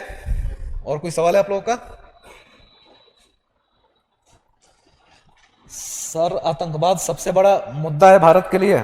आतंकवाद सिर्फ भारत के लिए नहीं, पूरे विश्व के लिए सबसे बड़ा मुद्दा है।